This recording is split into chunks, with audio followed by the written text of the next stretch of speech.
ওকে, আমরা মেজার করার চেষ্টা করব। আর অ্যাকচুয়ালি আমাদের এই ছবিগুলো থাকলে আমাদের স্ক্রিনটা দেখতে সমস্যা হয়, এটা আমি জাস্ট মিটিগেট করে রাখি। আচ্ছা, তো দেখেন আমরা ইলাস্টিসিটি নিয়ে এখন আলোচনা করব যে ইলাস্টিসিটি জিনিসটা আসলে কি। তো আমরা প্রথমে আলোচনা শুরু করি যে প্রাইস ইলাস্টিসিটি দিয়ে।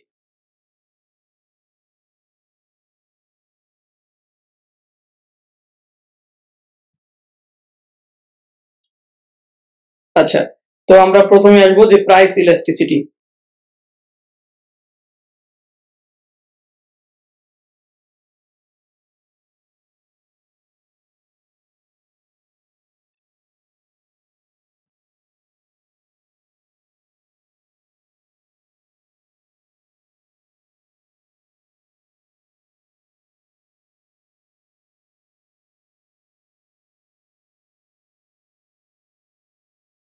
ওকে, তো আমরা প্রাইস ইলাস্টিসিটি অফ ডিমান্ড নিয়ে যখন আলোচনা করব, বা যেটাকে আমরা সংক্ষেপে প্রাইস ইলাস্টিসিটি অফ ডিমান্ড বলছি, তো এটা তো অ্যাকচুয়ালি মিশে যাচ্ছে, এটা নেওয়া যাবে না।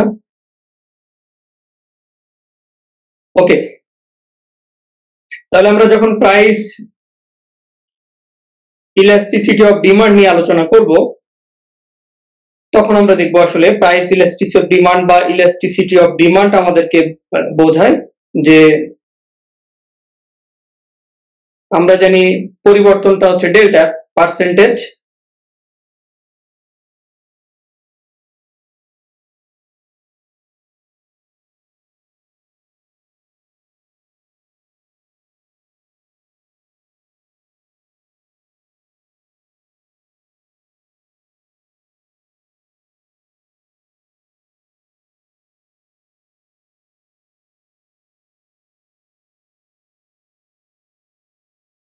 ওকে, তাহলে আমরা যখন ইলাস্টিসিটি অফ ডিমান্ড বলি, তখন আমরা বলি percentage change in quantity demand.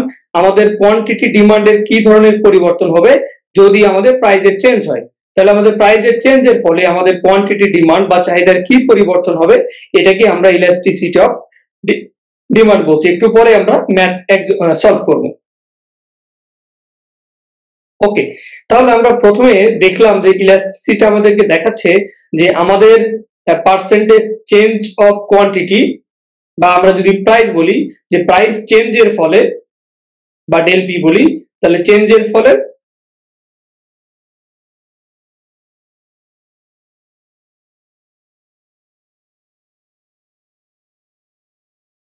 Percentage change of quantity, তাহলে আমরা ইলাস্টিসিটি বলতেছি যে আমাদের দাম পরিবর্তনের ফলে আমাদের কোয়ান্টিটির কি ধরনের পরিবর্তন হবে, সেটা হচ্ছে আমাদেরকে প্লাস প্রাইস ইলাস্টিসিটি দেখায়। রিসেন্টলি একটা ব্যাংকে একটা ম্যাথ দিয়ে বলেছে যে এই মান যদি সাপোজ 0.25 হয়, তাহলে এর ইলাস্টিসিটি কেমন হবে। এই ধরনের ম্যাথ গুলো আজকে আমরা এই ক্লাস থেকে সলভ করব, যে যদি 1 হয় তাহলে ইউনিট ইলাস্টিসিটি বা সাপ্লিমেন্ট গুড বা কমপ্লিমেন্ট গুডের ক্ষেত্রে এর মানগুলো কি হবে। এই টাইপস এর কোশ্চেন গুলো আমরা ইনশাআল্লাহ আজকের ক্লাসের থেকে সলভ করতে পারবো। ওকে, একটা জিনিস মনে রাখবেন যে আমরা যখন প্রাইস ইলাস্টিসিটি অফ ডিমান্ড বলছি, এটার ভ্যালু অলওয়েজ নেগেটিভ। আমি আবারও বলি, ইম্পর্টেন্ট, এমসিকিউ দিতে পারে যে প্রাইস ইলাস্টিসিটি অফ ডিমান্ড এর ভ্যালু সবসময় নেগেটিভ।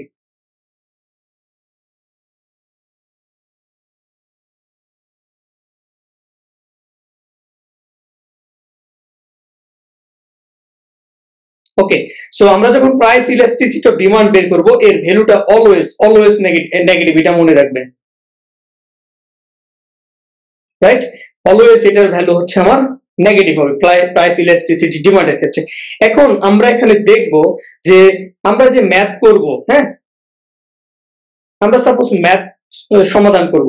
এখন ম্যাথ সমাধান করতে গিয়ে আমাদের ভ্যালুটা যদি গ্রেটার দ্যান 1 হয়, ইলাস্টিসিটি ডিমান্ডের ভ্যালুটা যদি গ্রেটার দ্যান 1 হয়, তাহলে আপনারা জানেন সেটাকে আমরা বলি ইলাস্টিক ডিমান্ড।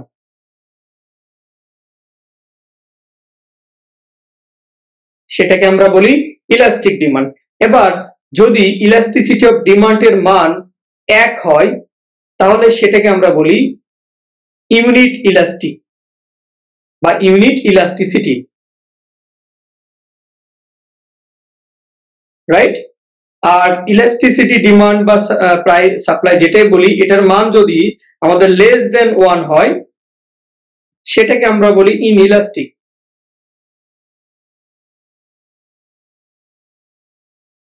এই জিনিসটা আপনাদের এমসিকিউ এর জন্য ইম্পর্টেন্ট, এটা একটু ভালো করে পড়বেন। কারণ আমরা যখন ম্যাথ সলভ করব, কোনোটার মান যদি একের চেয়ে বেশি হয় তাহলে সেটাকে আমরা ইলাস্টিক বলবো।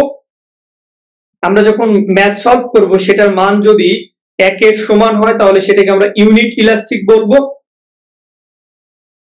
আর ম্যাথ করে যদি এর মান একের চেয়ে কম হয় তাহলে সেটাকে আমরা ইনইলাস্টিক ডিমান্ড বলবো। আপনারা এই হচ্ছে বেসিক যে কনসেপ্ট সেটা একটু দেখে নেবেন, যে ইলাস্টিসিটির মান যদি এক হয় তাহলে সেটাকে আমরা ইলাস্টিক বলবো, যদি সমান সমান হয় একে সেটাকে আমরা ইউনিট ইলাস্টিক বলবো, আর যদি গ্রেটার দেন 1 হয় তাহলে সেটাকে আমরা ইনইলাস্টিক বলবো। আশা করি এই পর্যন্ত ক্লিয়ার। ওকে, তাহলে এই যে আমরা বলছি যে ইলাস্টিক ডিমান্ড হবে, একটু আগে আমরা দেখলাম যে সেটা আমরা বলছি যে ইলাস্টিক ডিমান্ড সেটা কোন ধরনের কমোডিটির ক্ষেত্রে হবে।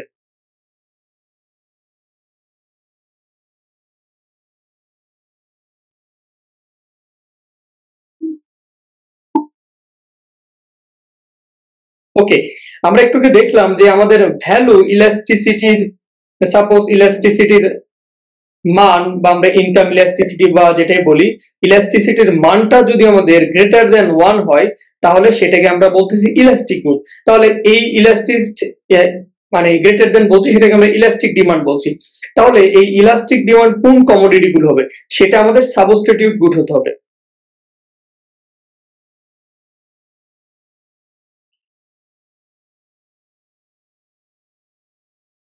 যেটাকে আমরা বাংলায় বলি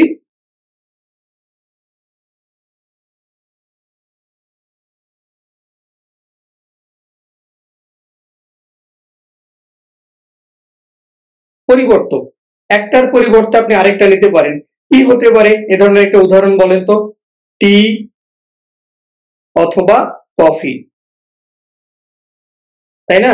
তার মানে আমি টি না খেয়ে কফি খেতে পারি অথবা কফির পরিবর্তে টি খেতে পারি, এটা হচ্ছে আমাদের সাবস্টিটিউট। এই সাবস্টিটিউট গুডস যদি হয় তাহলে এই সাবস্টিটিউট গুডস এর ক্ষেত্রে তাদের ইলাস্টিসিটি হবে ইলাস্টিক ডিমান্ড হবে। তার মানে ইলাস্টিসিটির ভ্যালুটা হবে গ্রেটার দেন 1। তার মানে এই সমস্ত দ্রব্যের ক্ষেত্রে আমাদের ইউনিট ইলাস্টিক হবে। এই ধরনের আরো এক্সাম্পল হতে পারে, ক্লোথিং এর উদাহরণ হতে পারে, ঠিক আছে? ক্লথিং এর উদাহরণ এক্সাম্পল হতে পারে। সো আমাদের যদি ফুডকে আমরা আসলে এখানে এক্স্যাক্টলি ইনক্লুড না করাটাই বেটার হবে, কারণ আমরা এটাকে আলাদাভাবে ক্রাইটেরিয়া আসলে ফেলতে পারবো। আমরা নরমালি সাবস্টিটিউট গুডস যেগুলো বলবো, হ্যাঁ, টি বা কফি, এই ধরনের গুডস গুলোকে আমরা এর মধ্যে ফেলবো, যেটাকে হচ্ছে ইলাস্টিসিটি গ্রেটার দেন 1 হবে। এখানে আপনি চাইলে রেস্টুরেন্ট আইটেম আনতে পারেন, কারণ রেস্টুরেন্টের পিৎজা বা বার্গার খুব বেশি ডিফারেন্ট হবে না। হ্যাঁ, আপনি এই রেস্টুরেন্টে না খেয়ে এই রেস্টুরেন্টে না খেয়ে বি রেস্টুরেন্টে যেতে পারেন, কাছাকাছি মোটামুটি একই হবে। এই ধরনের যদি আপনার একটু এটা মনে রাখবেন আপনাদের এমসিকিউর জন্য, যে এই সাবস্টিটিউট গুডস যদি হয় তাহলে সেটার ইলাস্টিসিটি গ্রেটার দেন 1 হবে। চলেন এবার আমরা যদি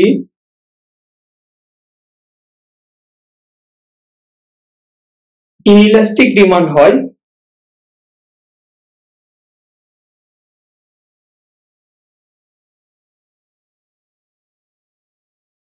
একটু আমরা পড়লাম যে আমাদের ইলাস্টিসিটি ডিমান্ড যদি লেস দেন 1 হয়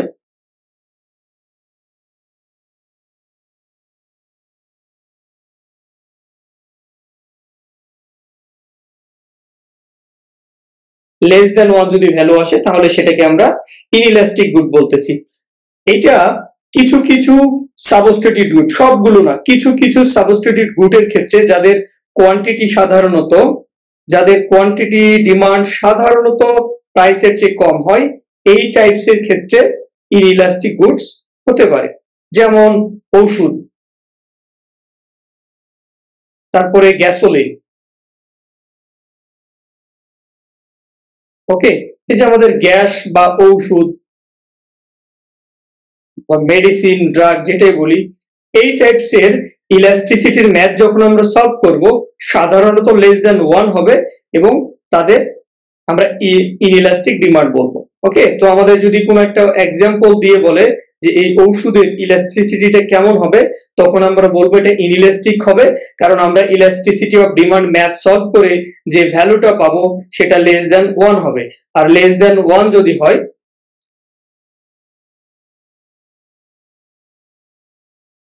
যদি লেস দ্যান 1 হয় তাহলে সেটাকে আমরা ইনইলাস্টিক ডিমান্ড বলবো। ওকে, তাহলে আমরা এই পর্যন্ত দেখলাম যদি আমাদের ভ্যালু ইলাস্টিসিটি অফ ডিমান্ড যদি আমাদের গ্রেটার দ্যান 1 হয় তাহলে সেটাকে আমরা ইলাস্টিক ডিমান্ড বলছি, সেক্ষেত্রে আমরা সাবস্টিটিউট গুডস এর কথা বললাম। আর যদি আমাদের লেস দ্যান হয় তাহলে সেটাকে আমরা ইনইলাস্টিক বলছি, আমাদের ড্রাগ বা গ্যাসোলিন এই টাইপস এর এক্সাম্পল অ্যাপ্রোপ্রিয়েট। আচ্ছা, এবার আমরা ইউনিট ইলাস্টিসিটি নিয়ে একটু কথা বলি।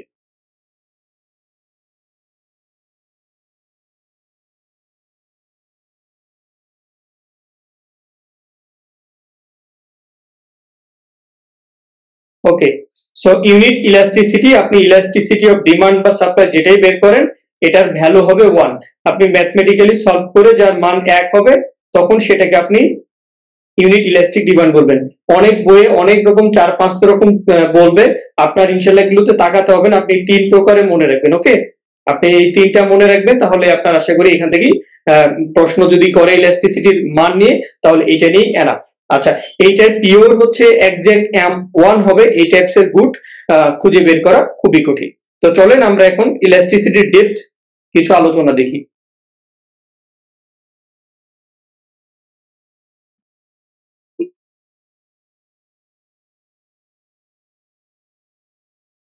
আচ্ছা, তো আমরা প্রথমে চলেন প্রাইস ইলাস্টিসিটি অফ ডিমান্ড নিয়ে আলোচনা করি।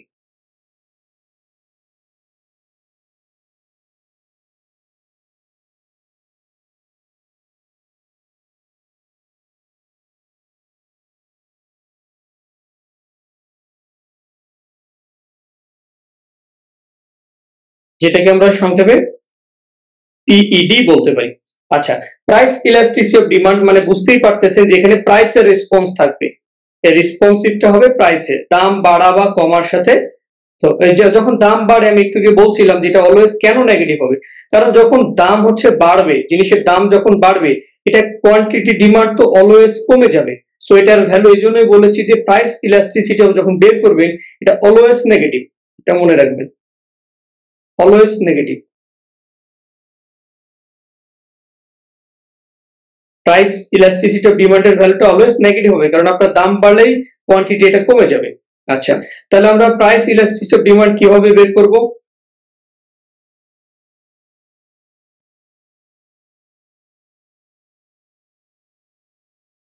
এটাকে আমরা বলবো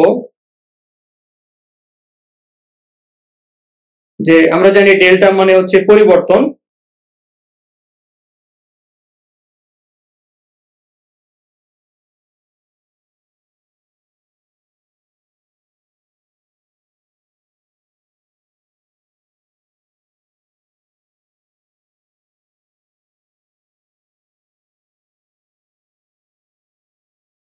তাহলে আমরা বলছি যে percentage change in quantity demand, আমাদের কোয়ান্টিটি ডিমান্ডে কি পরিবর্তন হবে, একটু আগে বলছিলাম যে আমাদের প্রাইস যদি বেড়ে যায় তাহলে আমাদের কোয়ান্টিটি ডিমান্ড সেটা হচ্ছে কমে যাবে।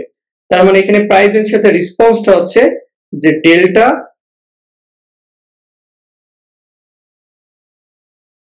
Change in price.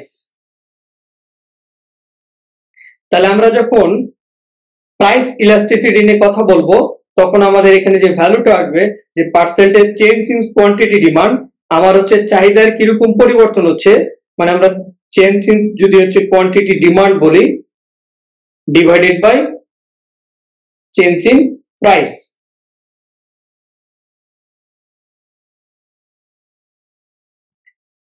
তাহলে এটাকে আমরা বলবো যে প্রাইস ইলাস্টিসিটি অফ ডিমান্ড, কারণ এখানে দেখেন দুইটা হচ্ছে আমাদের ভ্যারিয়েবল আছে, একটা হচ্ছে আমাদের প্রাইস আর একটা হচ্ছে আমাদের কোয়ান্টিটি। তাহলে উপরে আমরা কোয়ান্টিটি দিলাম, নিচে আমরা বললাম প্রাইস। তার মানে আমাদের যখন প্রাইস বেড়ে যাচ্ছে তখন কোয়ান্টিটি ডিমান্ডের পরিবর্তন হচ্ছে, কি পরিমাণ পরিবর্তন হবে সেটাই বের করব, এই জন্য এটাকে বলেছি অলওয়েজ এটা হচ্ছে নেগেটিভ হবে। একটু আগে আমরা এরপর মানে আমরা ছোট ছোট ম্যাথ সলভ করব, সেখানে আশা করি ক্লিয়ার হবে আরো। ওকে, চলেন আমরা প্রাইস ইলাস্টিসিটি অফ সাপ্লাই নিয়ে আলোচনা করি। একই জিনিস, জাস্ট ডিমান্ডের জায়গায় সাপ্লাই।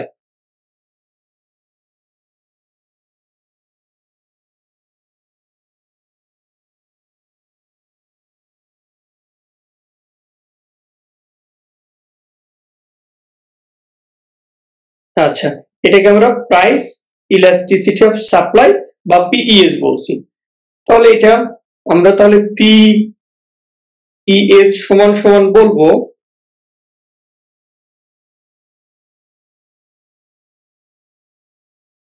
দেখেন আগের মতোই percentage change in quantity supply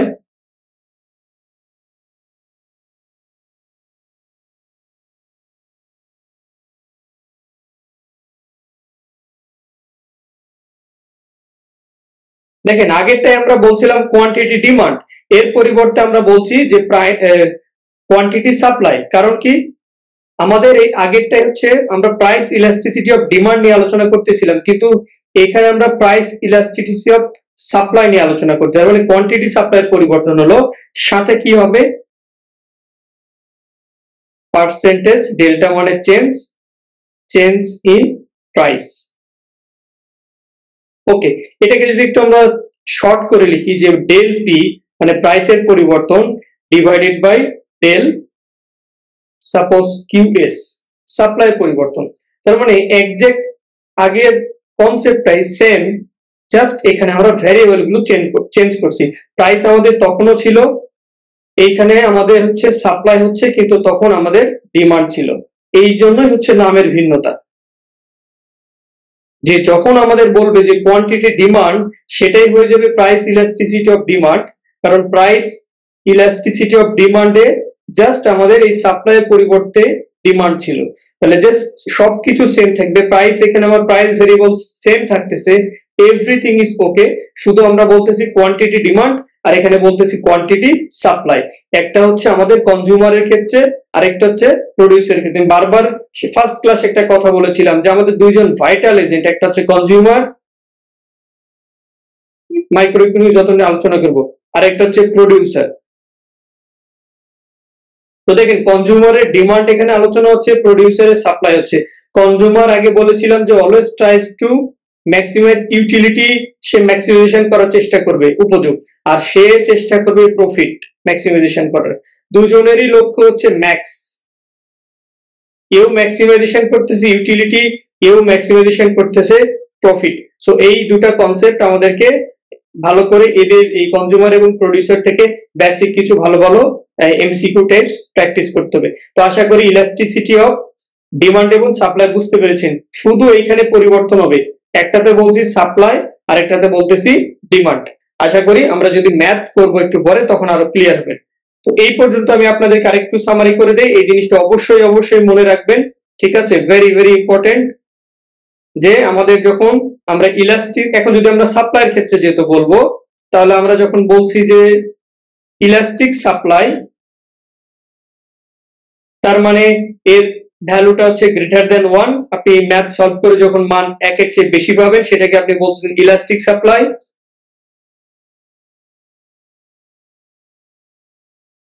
inelastic supply বলবেন যখন এর মান পাচ্ছেন লেস দেন 1, আর এটা তো খুবই সহজ মনে থাকবে যে ইউনিট মানে হচ্ছে 1, তাহলে ইউনিট ইলাস্টিসিটি অফ সাপ্লাই বলবেন যখন হচ্ছে ইকুয়াল 1।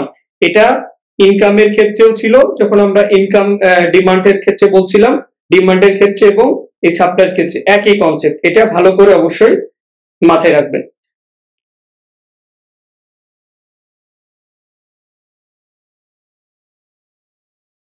ওকে, এখন আমরা একটু দেখি ইনকাম ইলাস্টিসিটি।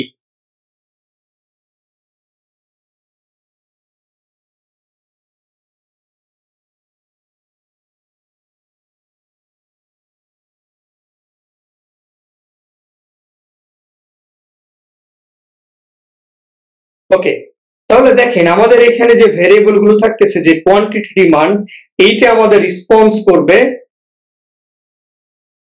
কিসের সাথে, to change in income.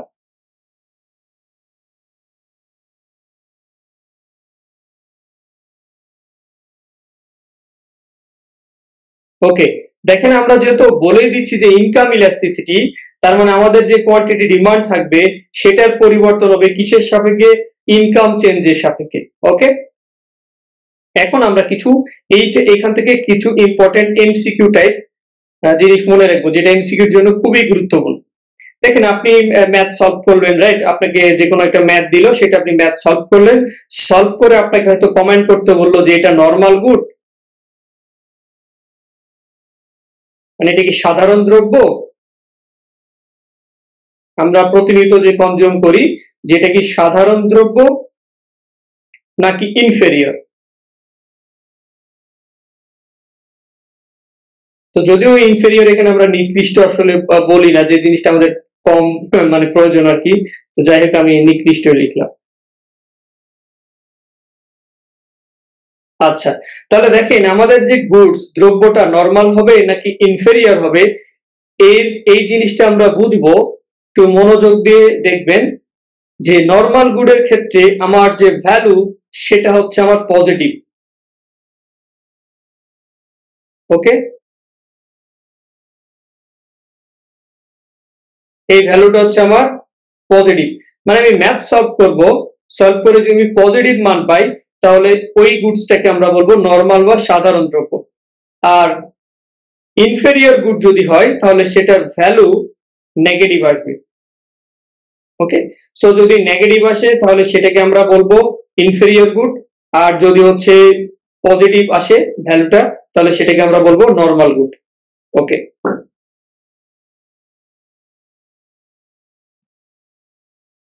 একটু জটিল কিন্তু ইম্পর্টেন্ট। এখন আমরা একটা টপিকস পড়বো, সেটা হচ্ছে ক্রস প্রাইস ইলাস্টিসিটি।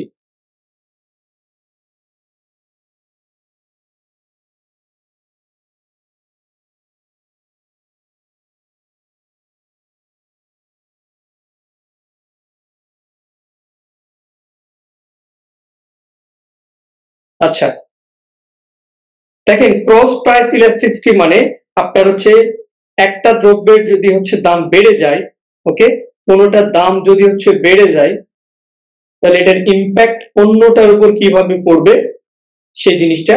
একটার হচ্ছে সাপোজ পেপসির দাম বেড়ে গেল, তাহলে কোক বা কোকা কোলা বা অন্য একটা যে কোনো বলেন, তার হচ্ছে পেপসির দাম যখন বেড়ে যাচ্ছে, মানুষ কোকে মুভ করবে, তার মানে কোয়ান্টিটি ডিমান্ড, এর চাহিদা তখন বেড়ে যাচ্ছে। ওকে,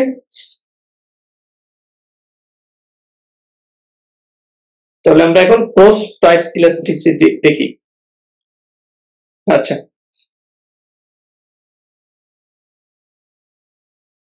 তো প্রথমে আমরা দেখবো যদি সাবস্টিটিউট গুড হয়।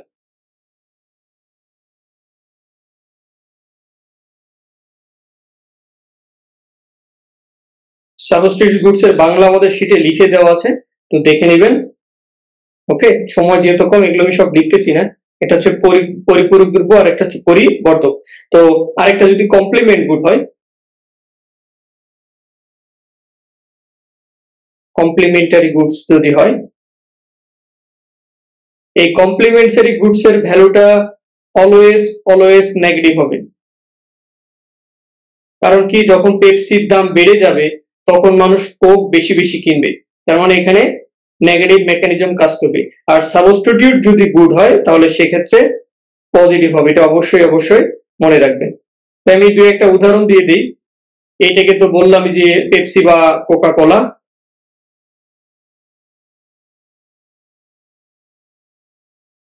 পেপসি বা কোকা কোলা সাবস্টিটিউট গুডস এর অনেক উদাহরণ আমাদের শীটে দেওয়া আছে, এবং নাম্বার ওয়ান শীটটা, এক নাম্বার শীটটা কিছুদিনের মধ্যে আপডেট ভার্সনটা আপনারা পেয়ে যাবেন, আমরা একটু মডিফাই করেছি, সেটা ইনশাল্লাহ দিয়ে দিব। কমপ্লিমেন্ট গুড কি হতে পারে? কমপ্লিমেন্টারি গুড হতে পারে, ধরেন আপনার এই যে আমি কলমের সাথে আমাদের কালির সম্পর্ক বলতে পারি, অথবা প্রিন্টারের সাথে প্রিন্টারের কালির সম্পর্ক বলতে পারি, প্রিন্টারের সাথে প্রিন্টারের ইঙ্ক, অথবা আমরা লেফট শু রাইট শু বলতে পারি।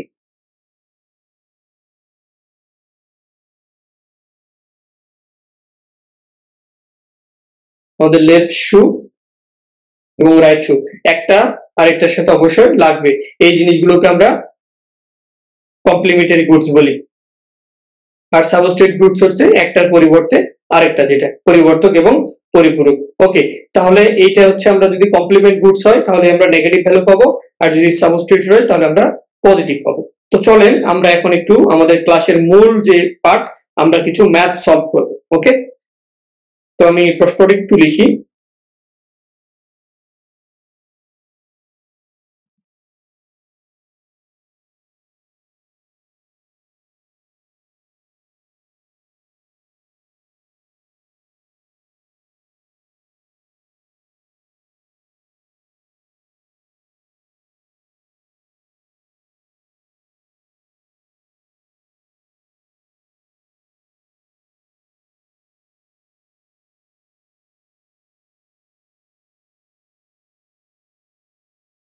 আচ্ছা, তাহলে আমাদের কোশ্চিনে বলা হচ্ছে যে একটা আইসক্রিমের দাম 10 টাকা থেকে বেড়ে 12 টাকা হয়েছে।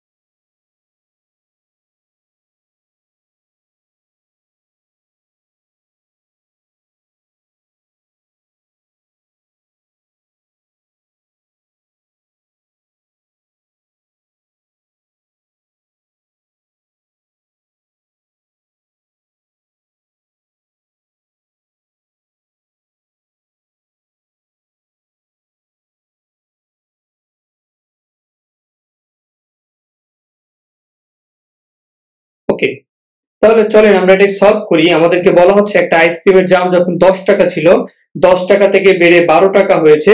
এর ফলে আগে মানুষ 50টা কিনতো, সেখান থেকে এখন 40টা কিনে। এটা আমরা চাহিদার দাম ইলাস্টিসিটি বের করব। তাহলে দেখেন, আমাদের ইনিশিয়াল প্রাইস 1 ছিল 10 টাকা।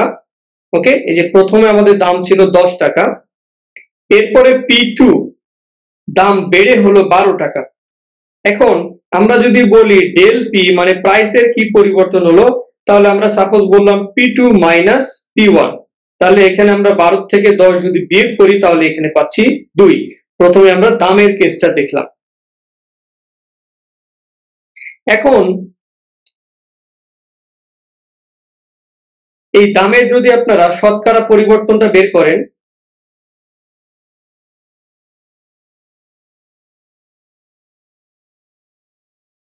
দামের শতকরা পরিবর্তনটা আমরা যখন বের করব তখন বলবো del P by P1 into হচ্ছে 100%। মানে বিষয়টা কত, আগে হচ্ছে আমার দাম ছিল 10 টাকা, কিন্তু বেড়েছে হচ্ছে এখানে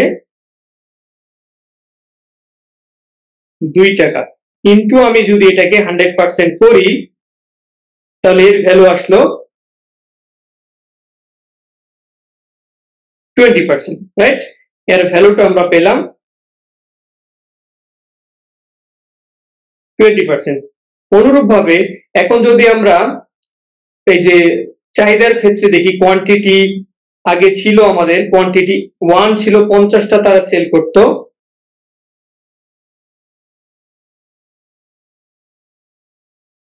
কোয়ান্টিটি 2 দাম বেড়ে যাওয়ার কারণে এখন হচ্ছে 40টা। তার মানে আমরা বলবো যে ডেল কিউ এদের পরিবর্তন হয়েছে, যে 50 থেকে 40 আমরা বিয়োগ করব, বলবো যে নেগেটিভ 10। তো এইভাবে সেম অনুরূপ ভাবে আপনারা যদি এই আমরা যে দামের শতকরা পরিমাণ বের করলাম, এবার যদি চাহিদার শতকরা পরিমাণ বের করি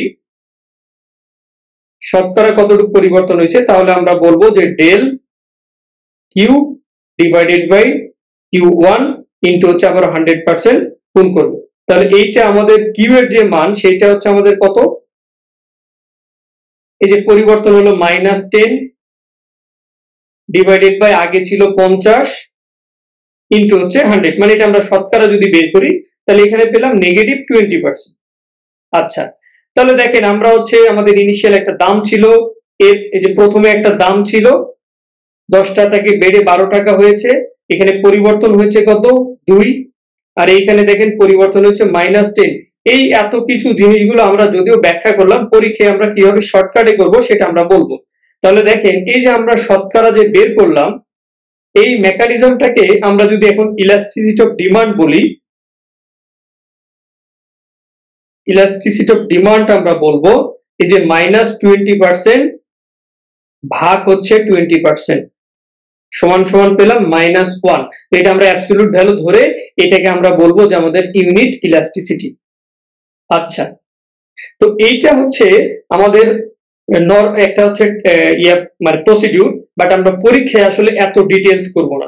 আমরা পরীক্ষায় কিভাবে করব সেটা আমরা প্রথমেও একটা ভিডিওতে বলেছিলাম, যে আমরা সিম্পলি ইলাস্টিসিটি অফ সাপ্লাইটা বের করব, যে del QS divided by del P into হচ্ছে পি ডিভাইডেড বাই কিউএস। মানে আমাদের কোয়ান্টিটি সাপ্লাই, আপনারা এই আগে যদি একটু নোট নিয়ে বা আমরা যখন শীট দিব সেখান থেকে দেখেন, এর ভ্যালুটা ছিল 10 এবং প্রাইস এই যে 10টা থেকে 12 টাকা হয়েছিল 2 ইনটু আগের প্রাইস ছিল 10 টাকা আর আগের প্রথম কোয়ান্টিটি ছিল 50। এইটা আমরা কাটাকাটি করে সলভ করলে আমরা সেই 1%ই পাবো, যেটাকে আমরা বলবো ইউনিট ইলাস্টিক বা হচ্ছে ইউনিট ইলাস্টিসিটি। সো এই ধরনের ম্যাথ আমরা আগেও দুটো করেছিলাম, আজকেও করেছি। আমাদের জুম যেহেতু একটা প্রো ভার্সন না, সেক্ষেত্রে আমরা ক্লাসের টাইম আজকে পাচ্ছি না, এবং আমি আপনাদের কিছু কমেন্ট ছিল সেগুলোও দেখতে পারি নাই, দুঃখিত। হ্যাঁ, -1 হবে এটা। হ্যাঁ, ওকে।